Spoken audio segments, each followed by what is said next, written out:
PSAK ya. Jadi penentuannya hanya dengan dua cara gitu ya. Apakah nilai dari leasingnya itu kalau yang di book ratio ya, kalau yang di IAS 16 atau IFRS 16 itu menyatakan bahwa nilai dari barang ya, nilai dari barang yang disewakan ya, jadi list asetnya itu nilainya kurang dari $5.000 atau masa leasingnya kurang dari 1 tahun ya. Kalau masuk kriteria itu berarti akan dicatat sebagai operating. Sehingga sebaliknya kalau nilainya itu $5.000 ke atas atau di atas 1 tahun berarti masuk ke kategori finance lease ya. Itu kalau dari sisi lessee ya. Jadi penentuannya sekarang hanya dengan dua cara itu ya. Selanjutnya nanti kalau dari sisi lessee kita akan mencatat nih ya, mencatat berapa sih nilai right of use asetnya atau lease liability-nya dengan mempresent value-kan, jadi mempresent value-kan dari lease payment-nya ya. Jadi pembayarannya itu ya, rental payment-nya akan kita present value-kan ya, jadi pembayarannya. Kalau pembayarannya di depan, pembayarannya di awal periode, kita akan menggunakan yang row di belakang ya, kita hanya menghitung present value anuitas ya pakainya ya, seperti anuitas bunga kalau di obligasi ya. Kemudian yang terkait perhitungan minimum lease payment atau lease liability adalah kalau ada residual value ya, kalau ada residual value, di mana kalau dari sisi lessee nanti dilihat ya, apakah residual value-nya dijamin nih sama dia ya, sama si lessee-nya itu. Kemudian dia akan memperkirakan nilai dari nilai expected ya, nilai expected dari residual value-nya itu apakah lebih besar atau lebih kecil nanti dari nilai residual value yang digaransi atau yang dijamin oleh lessee. Kalau nilai residual value yang diekspektasinya itu ternyata diekspektasikan lebih kecil daripada guaranteed residual value, maka nanti lessee kan akan menanggung selisihnya ya.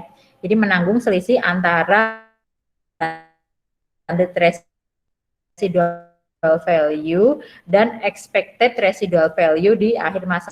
Nah, selisih dari nilai itu akan ikut di present value kan dan ikut dalam perhitungan minimum lease payment. Nah, itu yang akan dipertimbangkan oleh lessee ya nanti dalam menghitung lease liability atau minimum lease payment-nya. Kemudian tingkat bunganya ya, tingkat bunga kalau yang digunakan oleh lessee itu kalau dia tahu ya, kalau lessee-nya tahu tingkat implicit rate-nya lessor, dia akan gunakan itu ya, akan gunakan implicit rate. Kalau si lessee-nya nggak tahu implicit rate-nya lessor, maka dia menggunakan incremental borrowing rate-nya dia sendiri. Kemudian untuk depresiasi ya, untuk depresiasi kalau memenuhi kriteria nanti di kontrak listnya itu disebutkan ya bahwa asetnya itu akan berpindah atau akan menjadi milik lessee nanti di akhir periode, jadi ada transfer kepemilikan, maka dalam menghitung depresiasi ya nanti lessee akan menggunakan economic life ya kalau ada transfer kepemilikan. Sebaliknya kalau tidak ada transfer kepemilikan dan juga tidak ada penawaran itu ya, penawaran pembelian ya, tidak ada bargain purchase option, tidak ada penawaran pembelian dari lessor kepada lessee. Nah, itu juga sama ya. Jadi kalau tidak ada transfer kepemilikan dan tidak ada BPO atau bargain purchase option, maka lessee akan menggunakan depresiasinya itu dengan acuannya adalah lease term. Ya. Nah sekarang kalau dari awal ya, di awal sebelum kitanya itu akan dicatat ke finance lease di sisi lessor untuk untuk pencatatannya itu ya kriterianya tidak sesederhana yang lessee ya. Jadi kriterianya apakah dia memenuhi finance lease atau tidak. Kalau lessor itu ada 5 kriteria ya, ada 5 tes ya. Ini 5 tesnya ya untuk memenuhi apakah dia finance atau tidak. Syarat yang harus dipenuhi yang pertama ini ya bahwa leasingnya itu sifatnya non cancelable, tidak bisa dibatalkan dan harus memenuhi salah satu kriteria dari 5 kriteria ini. Ya. Yang pertama kriteria yang pertama adalah adanya transfer kepemilikan dari lease asetnya ya. Jadi asetnya akan berpindah dari lessor kepada lessee. Kalau ada transfer kepemilikan kalau syarat pertama ini terpenuhi, langsung saja berarti leasingnya itu oleh lessor akan dicatat ke finance lease. Sebaliknya kalau misalkan syarat pertama nggak ada di kontraknya tidak disebutkan, maka kita akan lihat syarat yang kedua. Syarat yang kedua ini adalah adanya bargain purchase option atau adanya penawaran pembelian nanti di akhir masa lease si lessor untuk membeli aset yang disewakan tadi gitu ya. Ini saya jual sekian gitu ya, nanti ditawarkan. Itu adanya BPO bargain purchase option. Kalau ada BPO maka leasingnya masuk kategori ke finance lease. Sebaliknya nih kalau nggak ada kita masuk ke kriteria ketiga.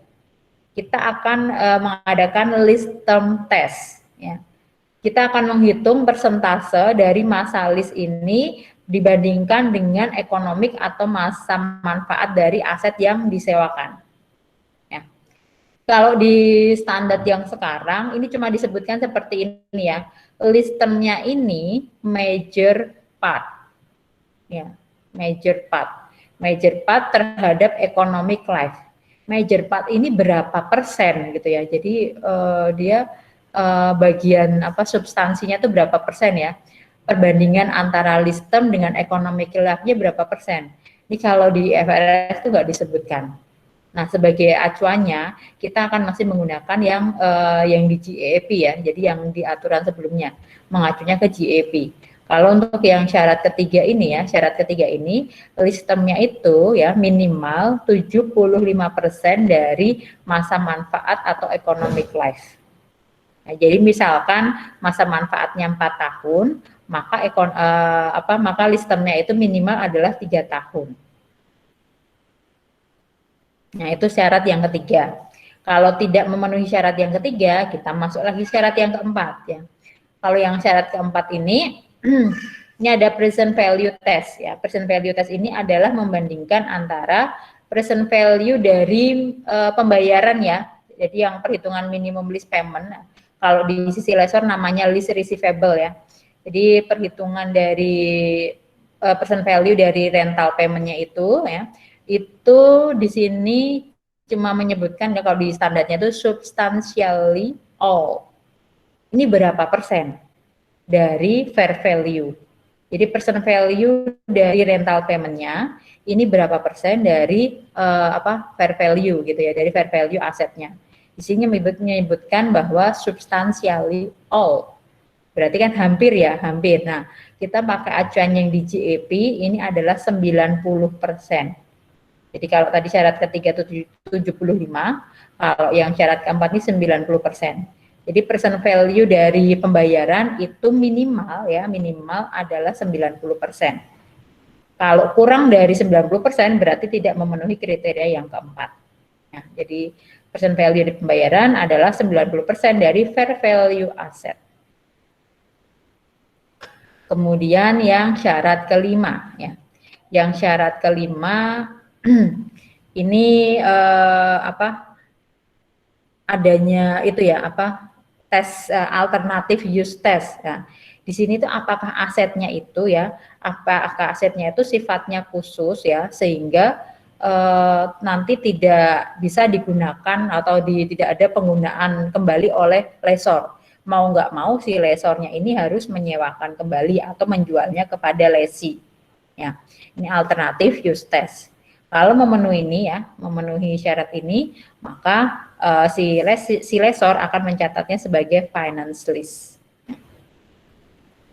Nah, jadi ini syaratnya ya. Jadi memenuhi, dia harus disebutkan nih di kontrak bahwa leasingnya itu tidak bisa dibatalkan ya, non cancelable, dan memenuhi salah satu kriteria ini. Ya. Ini yang bisa diukur ya. Yang bisa diukur adalah syarat ketiga dan syarat keempat. Kalau syarat 1, 2, 5 ya, sepanjang tidak, nanti kalau misalkan ada soal ya, sepanjang tidak disebutkan di soal berarti nggak ada ya. Ini penjelasan yang syarat-syarat tadi. Yang pertama ada transfer kepemilikan, yang kedua adanya BPO ya, bargain purchase option. Kalau ada BPO ini perlakuannya itu sama dengan itu ya, apa, residual value ya, sama dengan residual value. Kemudian masa listnya ya, masa listnya ini yang harus minimal 75% daripada economic life-nya aset. Kemudian yang keempat tadi present value dari list payment-nya ya, minimal adalah 90% dari fair value aset. Kalau kurang dari ini maka dia tidak dicatat sebagai finance list. Nah, kalau dari sisi lessor ya, kalau dari sisi lessor kita menghitung list receivable-nya seperti apa ya. Kita akan memperhatikan pembayarannya ya, pembayaran sewanya ya, pasti ini sama dengan yang lesi ya. Kemudian variabel-variabel bayarannya itu kayak jangka waktu, masa listnya, kemudian tingkat bunganya. Nah, kalau lessor, tingkat bunga yang digunakan dia sudah pasti implicit rate-nya dia sendiri ya. Kemudian yang masuk lagi dalam perhitungan list receivable ya, kalau lessor adalah residual value ya. Residual value ini baik yang dijamin oleh lesi maupun dijamin oleh pihak ketiga, misalkan pakai asuransi gitu ya, pakai asuransi, atau yang tidak dijamin.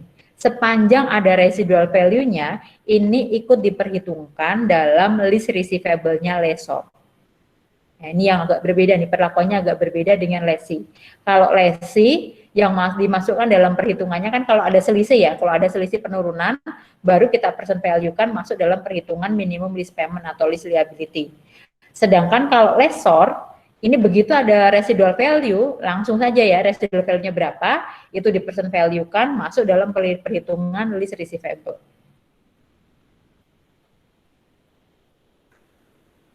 Nah, kemudian tingkat diskontonya ya, tingkat bunga diskontonya, tingkat bunga yang dipakai adalah tingkat bunga implisit ya kalau lessor. Ini yang syarat kelima tadi. Nah, nanti setelah memenuhi apa kriteria ya, apakah masuk operating atau finance ya. Misalkan di sini masuknya ke finance ya. Kalau yang finance itu sebenarnya metodenya ada dua ya. Ada yang di sini disebutkan namanya sales type list. Ada satu lagi namanya metodenya yaitu direct financing ya, direct financing. Tapi sekarang yang lebih sering digunakan ya, yang banyak digunakan adalah yang sales type. Kalau dia sales type berarti nanti kan pas si lessor ini ya, pas si lessor ini menjurnal pertama kali ya, karena sales ya, berarti kita akan mencatat sales juga gitu ya. Nah, ini masuk yang ke sales type dulu. Nanti kalau yang di direct financing itu adanya di appendix ya, yang di bagian belakang. Yang sering digunakan adalah yang sales type ini ya. Nah, ini kita menghitung dulu ya, menghitung list receivable dari sisi lessor. Perhitungan list receivable-nya adalah present value dari rental payment ya, ditambah dengan present value jika ada residual value ya, baik yang dijamin maupun tidak dijamin. Ya, baik jadi bagi yang guaranteed maupun unguaranteed. Ini langsung saja ya, residual value-nya berapa di present value-kan. Gitu. Kalau ini nanti yang rental payment-nya dilihat ya, pembayarannya di muka atau di belakang. Kalau pembayarannya di muka, berarti kita memakai yang rumus present value annuitas due. Kalau pembayarannya di belakang, kita hanya menghitung pakai present value annuity, ya seperti annuitas bunga di obligasi. Ini contohnya kita gunakan contoh yang sama dengan yang lesi kemarin ya. Di sini si lesornya adalah CNH, lesinya adalah Ivanhoe. Menandatangani kontrak leasing di tanggal 1 Januari 2019. Di mana nanti dengan adanya kontrak ini si lesornya ini wajib menyewakan Baekhu kepada Ivanhoe mulai 1 Januari 2019. Ya, syarat dan provisinya yang pertama ya, masa lease-nya adalah 5 tahun. Sifat leasingnya non-cancelable. Kemudian pembayaran sewa tahunannya ini dimulai tiap awal tahun ya. Jadi nanti kita menghitungnya memakai annuitas due.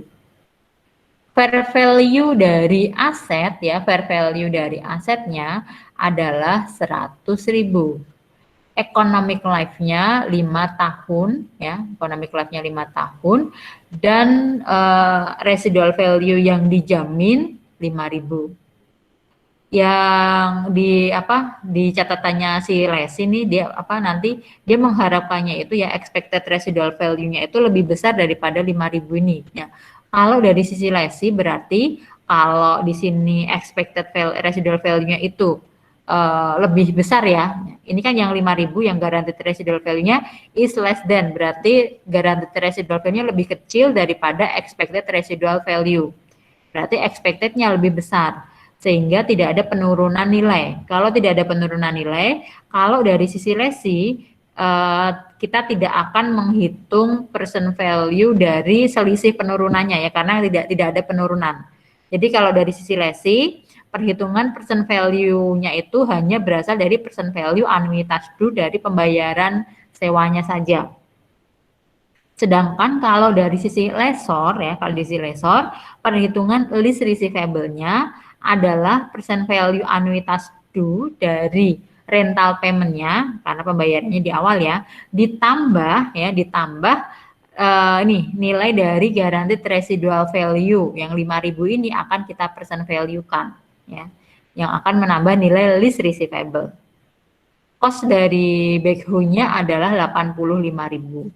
Nah, ini salah satu ciri dari yang sales type ya, bahwa fair value-nya ini beda dengan cost-nya. Ya, cost-nya ini nanti kita catat sebagai COGS. Ya. Kalau sales-nya itu adalah yang fair value ini. Jadi ini sales, ini COGS. Nah, itu ciri dari sales type. Kemudian di sini leasingnya itu tidak ada bargain renewal option, tidak ada opsi untuk perpanjangan kontrak leasingnya ya. Backhoe-nya dikembalikan kepada lessor di akhir masa lease. Nah, sebelum kita mencatat penjurnalannya, kita akan identifikasi dulu ya. Ini masuk kriteria leasing yang mana? Apakah operating ataukah finance ya. Syarat yang pertama, title transfer atau transfer kepemilikan. Ada nggak di soal ini? Tidak ada ya, karena disebutkan apa? Bahwa backhoe-nya revert akan dikembalikan kepada lessor. Sehingga tidak ada transfer kepemilikan. Jadi syarat pertama tidak memenuhi. Kalau yang non cancelable-nya ada ya, lease agreement-nya non cancelable ya. Syarat pertamanya tidak ya. Syarat keduanya adanya bargain purchase option, ada nggak? Nggak ada. Tidak ada ya. Tidak ada opsi penawaran pembelian ya oleh lessor. Syarat keduanya nggak ada. Syarat ketiganya tadi adalah yang lease term-nya kita bandingkan dengan economic life. Lease term-nya 5 tahun. Economic life-nya berapa? 5 tahun juga. Jadi berapa persen? 100% ya, 100%. Nah, 100% berarti memenuhi kriteria finance lease. Ya, udah kalau salah satu syarat udah terpenuhi, udah langsung kita akan mencatatnya sebagai finance lease. Ya. Di sini ya kita lihat sewa tahunannya yang diterima oleh si lessornya berapa? Tidak ada kan ya? Tidak disebutkan di sini ya. Nah, kita akan menentukan sewanya dulu ya. Kita akan menentukan sewa tahunannya dulu berapa nih ya, yang harus dibayar lesi kepada lessor. Jadi kita akan menentukan ya, kemarin kalau yang dari sisi lesi kan sewanya senilai 20.711,11 ya. Nah, kita akan mencari nilai itu, nilai 20.000 itu ya. Kita akan susun ya.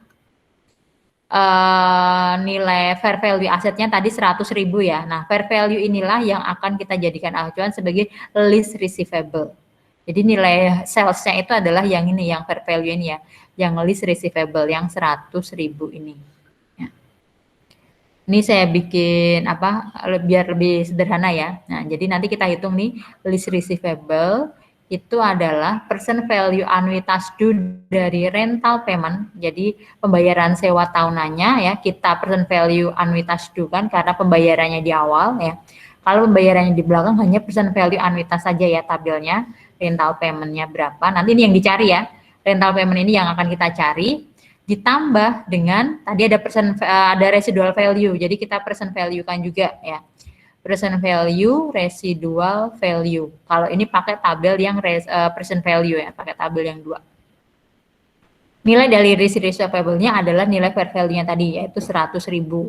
100.000 sama dengan percent value anuitas due dari rental payment ditambah, nah kita cari ya, percent value dari residual value. Residual value-nya tadi 5.000, kemudian kita kalikan dengan yang ada di tabel 2 ya, tabel percent value dengan N-nya 5 dan I-nya adalah 4. Nah, nanti bisa dicek ya di tabel percent value bahwa ketemunya itu di sini, ya ini ya, yang ini ya, sebesar ini ya.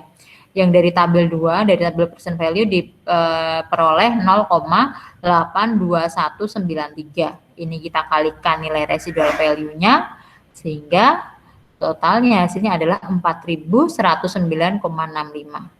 Nah, ini 100.000, berarti kan kita bisa nyari ini ya.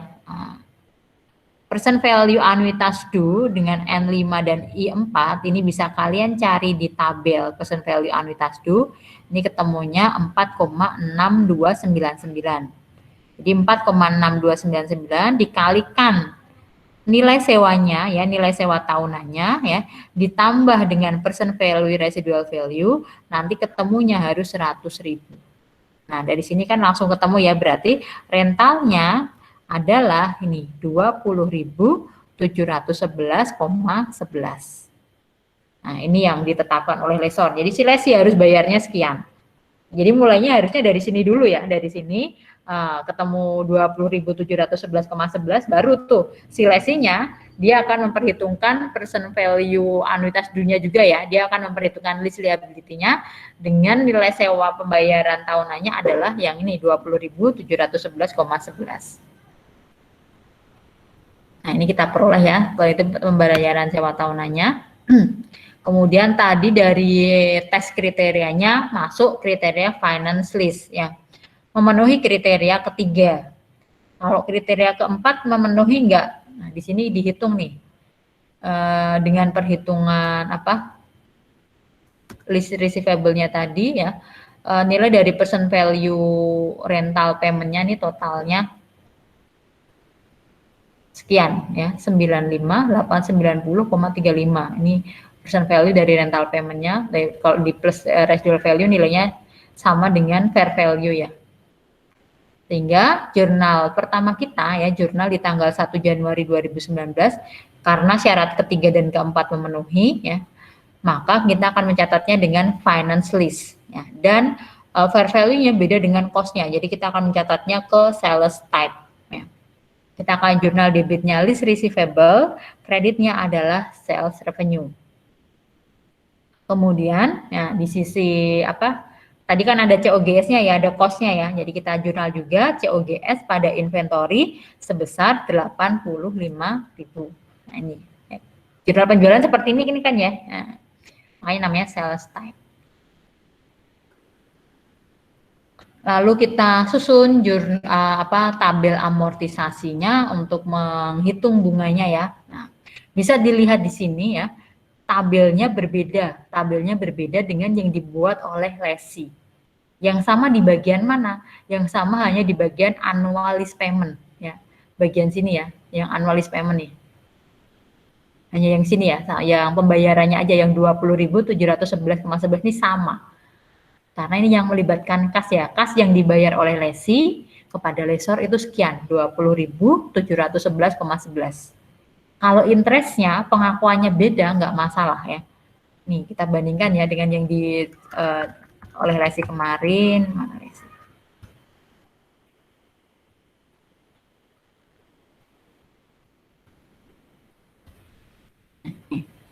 Ini yang dicatat oleh lesi, ya kan? Annual lease payment-nya sama. Cuma di interestnya beda ya. Di sini yang interest pertama itu 3.072,92. Tadi oleh lessor 3.171 ya.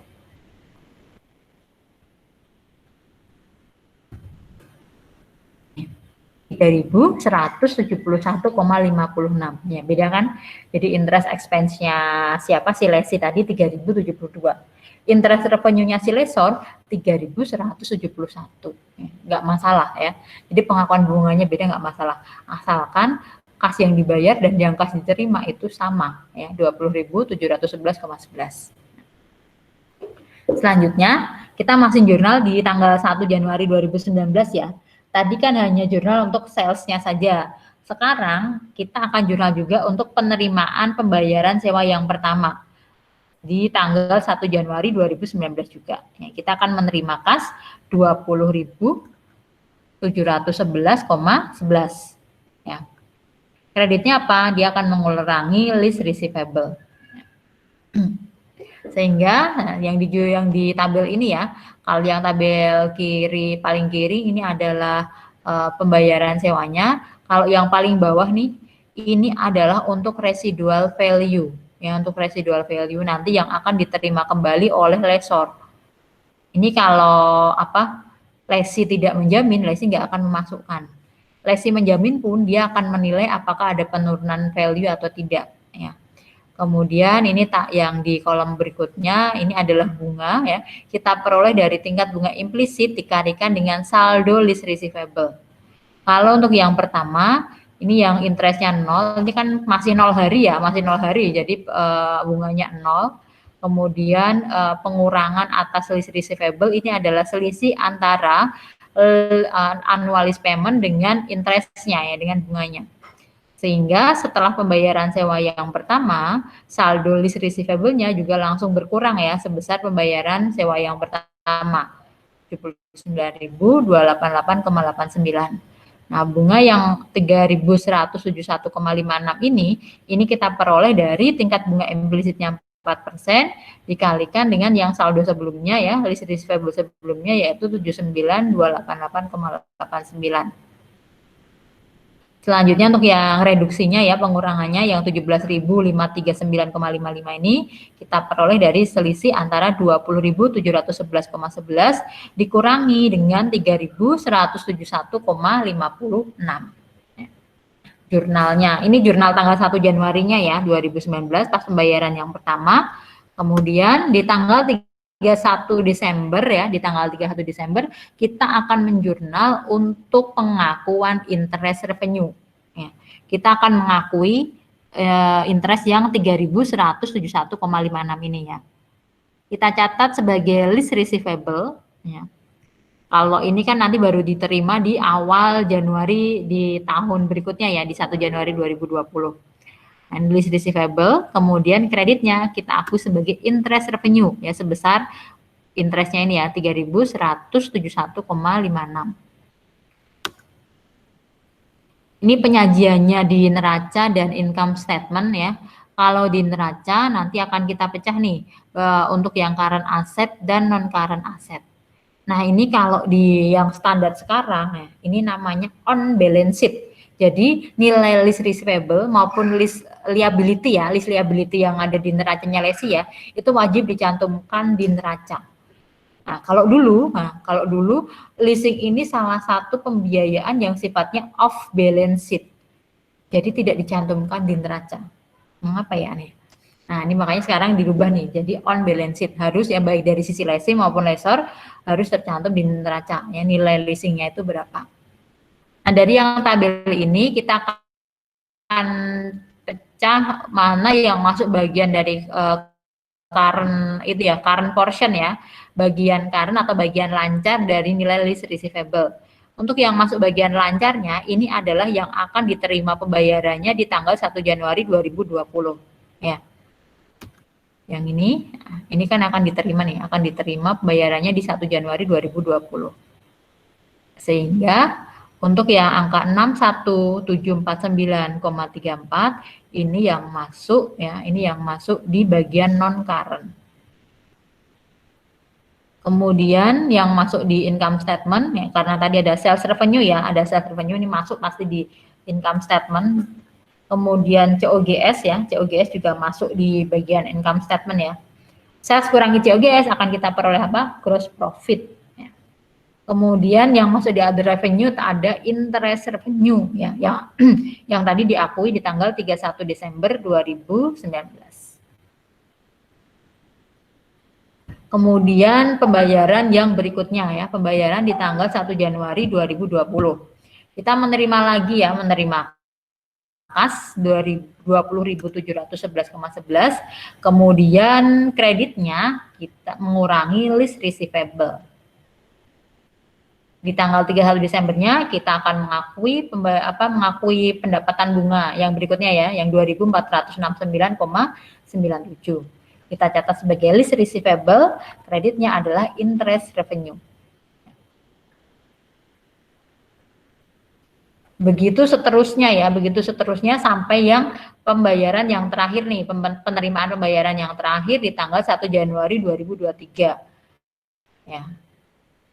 Lalu sebelum asetnya dikembalikan ya. Sebelum asetnya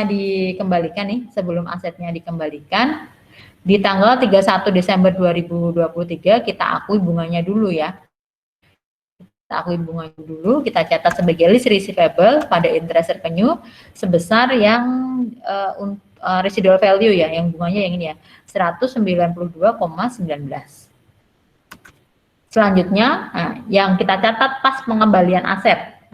Tadi residual value-nya 5.000 ya, itulah yang akan kita terima sebagai nilai asetnya yang kita terima ya. Karena tadi kita menjualnya pas kontrak pertama itu kan list receivable pada sales, kemudian COGS pada inventory, ya kan? Nah, makanya ketika pengembalian kita kembali menerima apa? Menerima inventory, ya, menerima inventory senilai 5.000 dan kreditnya list receivable 5.000. Dan ini asetnya diterima kembali oleh lessor. Nah, itu tadi kalau yang leasingnya itu residual value-nya dijamin ya, dijamin oleh lessee. Ya, kalau dijamin oleh lessee. Sekarang bagaimana kalau tidak dijamin ya? Kalau tidak dijamin oleh lessee ya, kalau perhitungan list receivable-nya ya, sama ya, yaitu present value annuitas due dari rental payment ditambah dengan present value residual value meskipun tidak digaransi ya, tetap ikut dalam perhitungan list receivable ya. Nah, itu dari sisi lessornya ya. Tapi perbedaannya terus di mananya gitu ya, perbedaannya di mananya. Nah, untuk yang guaranteed dan unguaranteed ini berpengaruhnya di angka sales dan angka cost. Ya. Jadi nilai salesnya dan nilai cost-nya akan berbeda kalau residual value-nya ini tidak dijamin. Ya. Nah, nanti kalau ini sifatnya unguaranteed atau tidak dijamin, maka nilai sales dan nilai COGS harus dikurangi ya, harus dikurangi dengan present value, residual value yang tidak dijamin. Ya. Tadi salesnya nilainya kan 100.000 ya, nilainya kan 100.000 tuh. Nah, kita akan kurangkan, misalkan tadi residual value-nya itu tidak dijamin, maka kita kurangkan ya 100.000 ini kita kurangi dengan present value residual value-nya tadi ya. Present value dari residual value-nya adalah 4.109,65. Sehingga nilai sales-nya nanti adalah 100.000 dikurangi dengan 4.109,65.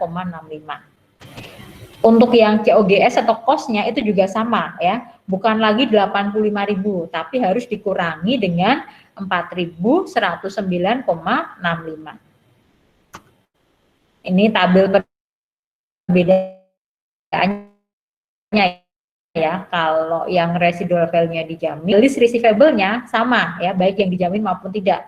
Karena perhitungannya sama, yaitu perhitungan present value annuitas due dari rental payment ditambah present value dari residual value. Sedangkan nilai salesnya ini yang berbeda ya. Kalau yang guaranteed residual value sesuai dengan cost-nya itu berapa. Kalau yang tidak dijamin ini harus dikurangkan. COGS-nya juga ya, ini juga harus dikurangkan kalau yang tidak dijamin. Kalau perhitungan gross profit-nya sama ya, karena gross profit itu kan sales dikurangi COGS. Jadi baik yang dijamin maupun tidak dijamin gross profit-nya sama-sama 15.000. Itu perbedaannya. Nah, kalau dari segi pencatatannya gimana perbedaannya ya? Perbedaannya di pencatatan awal ya, di pencatatan awal. Tadi ketika menjurnal di awal tuh nilai salesnya kan 100.000. Nah, kalau yang unguaranteed residual value, nilai salesnya adalah 95.890,35. COGS-nya juga demikian. Kalau dia yang dijamin, COGS-nya adalah 85.000. Kalau yang tidak dijamin, COGS-nya 80.890,35. Kalau jurnal penerimaan kasnya sama, pengakuan bunganya juga sama, ya. Bedanya nanti di terakhir ketika menerima kembali aset dari lesi.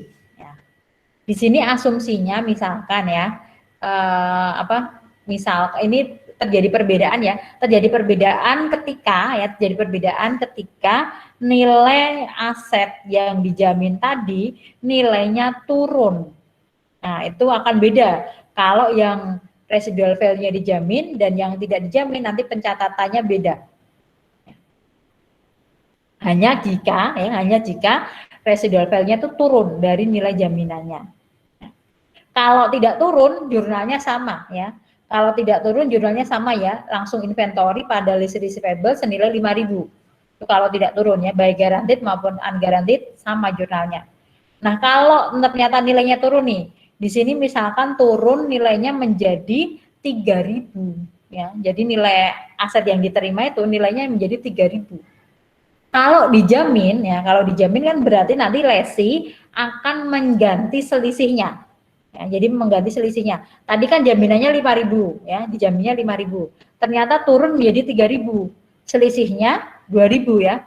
Selisih 2.000 itu akan diganti lesi. Jadi lesi akan bayar 2.000 itu kepada lesor. Nih, ya. Jadi nilai inventorinya tadi yang diterima adalah 3.000, kemudian cash 2.000 ini yang diterima ya, yang diterima dari lesi. Karena lesi jamin. Nah, lesi jamin bahwa residual value-nya akan 5.000. Nah, ketika residual value-nya turun, maka lesi akan ganti selisihnya. Ini yang kas yang diterima dari lesi karena penurunan residual value ya. Kreditnya release receivable senilai 5.000.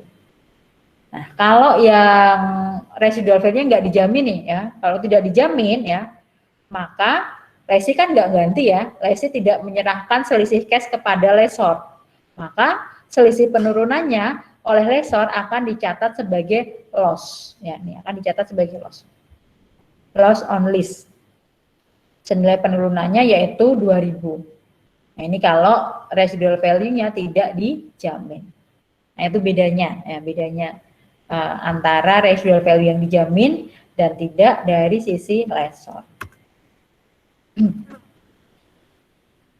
Nah, ini saya lanjutkan sedikit ya. Nah, saya lanjutkan sedikit sebelum kita masuk ke latihan. Nah, kalau tadi kan kategorinya ya, yang pencatatan dengan kategori finance list. Finance list.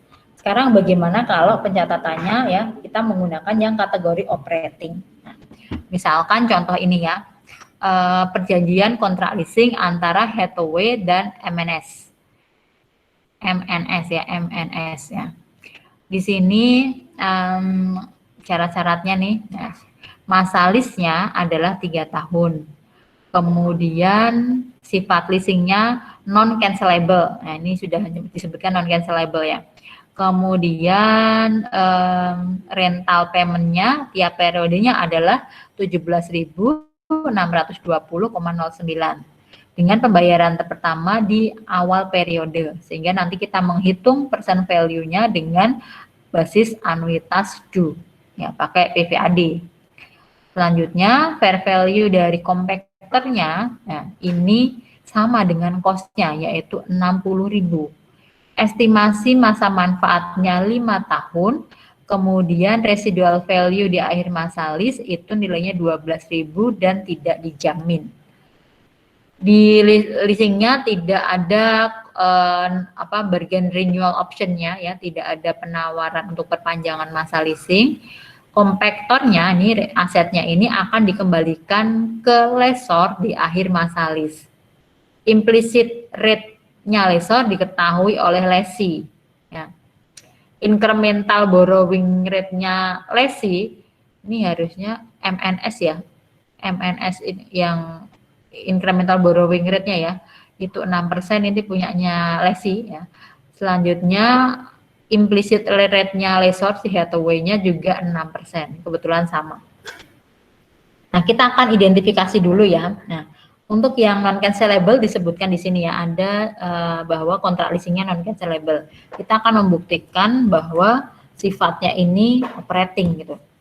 Syarat pertama ya, syarat pertama dulu, masuk syarat pertama. Syarat pertama tidak ada. Kalimat mana yang menyebutkan ini ya, compactor refers to Hathaway, bahwa asetnya itu akan dikembalikan. Jadi tidak ada transfer kepemilikan, tidak ada perpindahan kepemilikan dari lessor kepada lesi. Ya, syarat pertama coret ya, nggak ada. Syarat kedua, di sini tidak disebutkan adanya penawaran pembelian ya dari lessor kepada lesi. Ya, tidak ada bargain purchase option. Syarat kedua coret. Nah, syarat ketiga, kita akan hitung masa lease dibanding economic life-nya. Masa lease-nya adalah 3 tahun. Economic life-nya adalah 5 tahun. 3/5 berapa tahun? Berapa persen? 60%. 60%. Ya, 60%. Berarti masih kurang dari 75. Berarti syarat ketiga coret juga, ya tidak memenuhi. Syarat keempat. Syarat keempat kita akan hitung present value dari minimum lease payment ya. Jadi tadi ini ya, pembayarannya 17.620,08 ya, 08. Ini kita hitung present value anuitas due-nya ditambah tadi ada apa? Residual. Ada residual ya. Nah, di sini perhitungannya ya, nanti coba cek ya, coba cek apa untuk tabel bunganya ya. Tabel bunganya 6% dan apa? N-nya adalah 3 ya, N-nya adalah 3 tahun ya, N-nya adalah masa lease ya. Di sini menghasilkan nilai percent value dari lease payment-nya adalah 49.924,56. Nah, ternyata ya ini hanya 83,2%. Jadi masih kurang ya, masih kurang dari 90%. Jadi syarat keempat tidak memenuhi. Ya, syarat keempat tidak memenuhi. Dan syarat kelima tadi juga tidak disebutkan ya, di situnya tidak disebutkan. Jadi syarat 1 sampai 5 tidak memenuhi ya. Maka kalau dari sisi lesor ya, dari sisi lesor ini dia akan mencatatnya operating. Kalau dari sisi lesi coba operating atau finance. Kalau dari sisi lesi Finance ya. Kalau dari sisi lesi ketahuan ya langsung ya. Masa lease-nya berapa tahun nih? 3. Lebih dari 1 tahun. 3 tahun. Barangnya nilainya berapa? 60.000 ya. Sudah pasti finance. Jadi beda nanti. Si lesi mencatatnya finance ya, dia pakai yang tabel apa amortisasi, ngitung percent value anuitas due gitu kan ya. Nah, si lesornya dia mencatatnya operating, hanya mencatatnya sebagai kayak sewa biasa. Ya, beda kan ya. Nah, si lesinya karena dia mencatatnya sebagai finance, maka si lesinya apa? Melakukan depresiasi juga kan ya. Nah, dia kan melakukan depresiasi. Nah, si lesornya karena dia hanya mencatatnya sebagai apa? Sewa biasa ya. Sebagai sewa biasa, maka dia masih mengakui aset tersebut. Jadi si lesornya juga melakukan depresiasi juga. Ya. Si lesinya mendepresiasikan dengan jangka waktu 3 tahun. Kalau si lesornya mendepresiasikan dengan jangka waktu 5 tahun, ya kan, dengan masa manfaatnya dia. Nah, jadi beda nih antara lesi dan lesor, beda sendiri-sendiri. Masalah tidak, ya udah lesi akan mencatatnya dia sendiri, lesor juga akan sendiri ya. Cuma nanti yang sama itu adalah transaksi kasnya. Jadi kas yang keluar dari lesi dan kas yang diterima oleh lesor itu angkanya harus sama, yaitu yang ini ya, 17.620,08 gitu ya. Terus judulnya gimana kalau yang operating gitu ya. Jadi kalau yang operating kita lihat tadi pembayarannya di muka ya, pembayarannya di muka. Kalau pembayarannya di muka berarti kita menerima uang dulu ya kalau dari si lesor, Dari sisi lessor itu lessor menerima uang dulu, baru dia menyewakan, ya kan? Kalau menerima uang dulu berarti kita akan catat sebagai apa? Unearned. Unearned, ya. Pembayaran diterima di muka, ya. Pendapatan diterima di muka, ya. Jadi nanti ketika di tanggal 1 Januari kita akan mencatat cash yang berapa ini? Cash yang 17.000 sekian ini sebagai unearned revenue. Ya. Nanti di akhir periode kita juga mendepresiasikan aset seperti biasa, ya. Ini hanya diperlakukan sebagai sewa biasa. Nah, jadi yang kita jurnal nih di tiap tanggal 1 Januari itu ketika kita menerima kasnya itu selalu sama ya. Jadi kita menerima kas sebagai pendapatan diterima di muka sebesar nilai sewanya ya 17.620,08. Nah, kalau dari sisi nanti pas depresiasi ya. Oh, nanti yang itu dulu pengakuan ya. Nanti ketika di akhir periode kita akan mengakui pendapatan diterima di muka ini. Kita tinggal menghapuskan ya atau membalik unearned list revenue, kita mengakui adanya list revenue sebesar 17.620,08. Ini dari penerimaan dan pengakuan pendapatannya. Kemudian untuk yang depresiasi, kita akan mencatat depresiasi sesuai metode yang dipakai oleh lessor ya. Di sini lessor menggunakan double declining. Jadi untuk penyusutan tahun pertama si lessor akan menjurnal sebagai depreciation expense pada akumulasi depresiasi 24.000 ya. Kalau lesi dia akan mendepresiasikan berapa? Dibagi 3 tahun. Nah, dibagi 3 tahun dan sesuai dengan perhitungan rate of use atau list liability-nya ya. Yep. Nah, itu bedanya ya. Jadi bisa jadi memang berbeda pencatatan antara lesi dan lessor. Yang resiprokal itu hanya penerimaan dan pengeluaran kasnya saja. Gitu. Ya, sampai sini ada yang mau ditanyakan?